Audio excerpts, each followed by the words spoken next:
साध संगत जी, सिख धर्म के संस्थापक गुरु नानक देव जी सिर्फ एक आध्यात्मिक गुरु ही नहीं थे, बल्कि एक यात्री भी थे, जिन्होंने सत्य, प्रेम और एकता का संदेश फैलाने के लिए दूर दूर तक यात्रा की।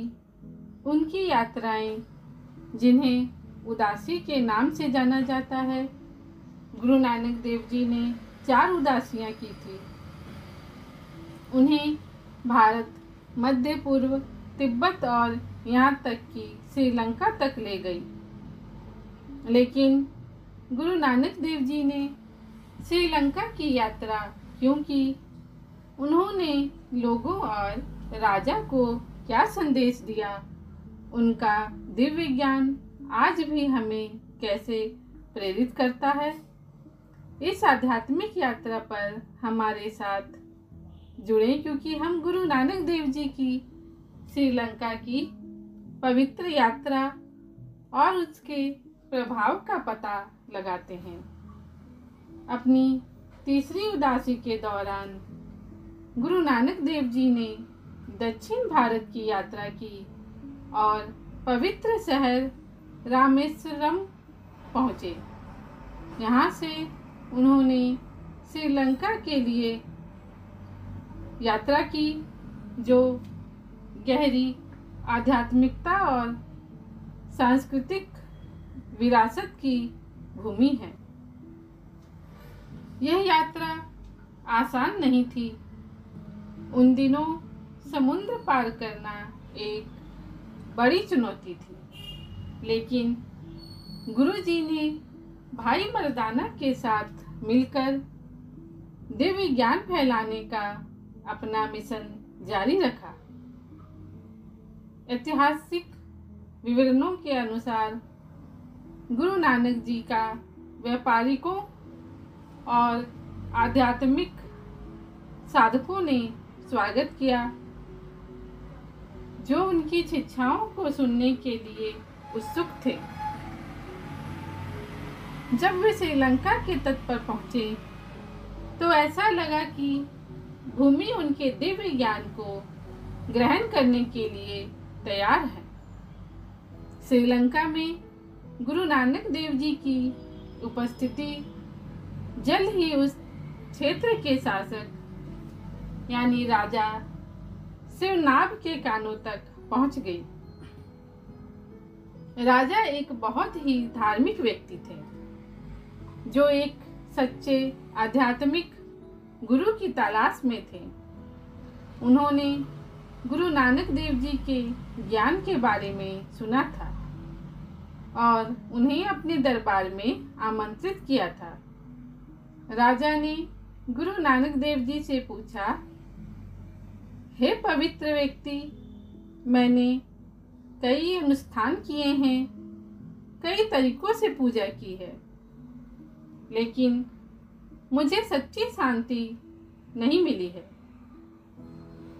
क्या आप मुझे दिव्य ज्ञान का मार्ग दिखा सकते हैं?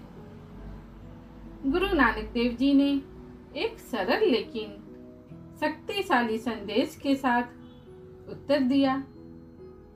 सच्ची भक्ति अनुष्ठानों या भौतिक प्रसाद में नहीं, बल्कि निस्वार्थ सेवा, मानवता के प्रति प्रेम और एक सर्वशक्तिमान ईश्वर के निरंतर स्मरण में पाई जाती है।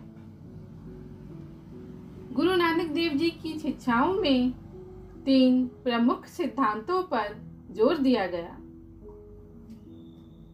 नाम जपो, यानी ईश्वर को याद करना, किरत करो, इसका मतलब है ईमानदारी से जीविकोपार्जन करना, और वंड छको, इसका मतलब दूसरों के साथ साझा करना, यानी हम जो खा रहे हैं वो सबके साथ बांट कर खाना। यही शिक्षाएं क्रांतिकारी थी, क्योंकि वे समानता, करुणा और एकता पर केंद्रित थी। राजा गहराई से प्रभावित होकर पूछा, लेकिन मैं इस मार्ग पर कैसे चलूं? तो गुरु नानक देव जी ने एक सुंदर शब्द के साथ उत्तर दिया, जिसमें प्रत्येक प्राणी में ईश्वर की शाश्वत उपस्थिति और एक सत्यपूर्ण जीवन के महत्व की बात की गई थी।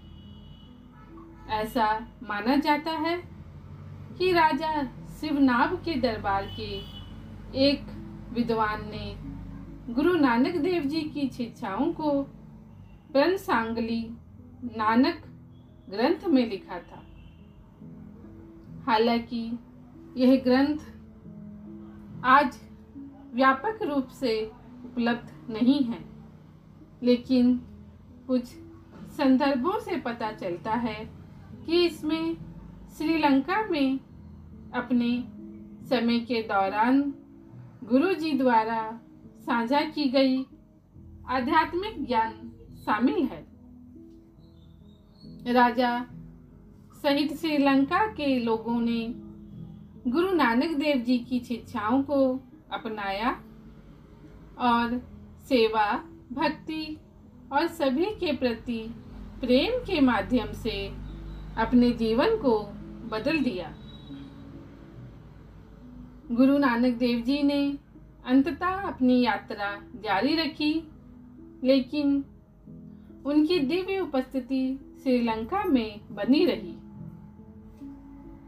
आज भी उनकी शिक्षाओं के निशान कहानियों, पवित्र स्थलों और निस्वार्थ सेवा के निरंतर अभ्यास के रूप में पाया जा सकते हैं। कोलंबो में आज एक गुरुद्वारा गुरु नानक देव जी की यात्रा की याद में खड़ा है, जहां भक्त उनकी शिक्षाओं का सम्मान करने और आध्यात्मिक ज्ञान प्राप्त करने के लिए इकट्ठा होते हैं। गुरु नानक देव जी की श्रीलंका यात्रा सिर्फ एक ऐतिहासिक घटना नहीं थी, यह एक प्रकाश की किरण थी जो आज भी चमक रही है। प्रेम, एकता और एक ईश्वर के प्रति समर्पण का उनका संदेश समय और सीमाओं से परे है।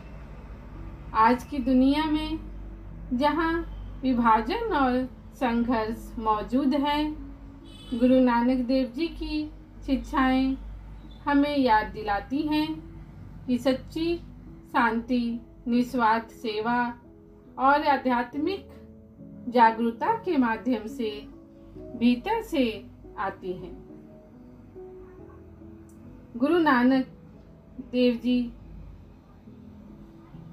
हमें सत्य, अहिंसा और प्रेम का मार्ग सिखाते हैं।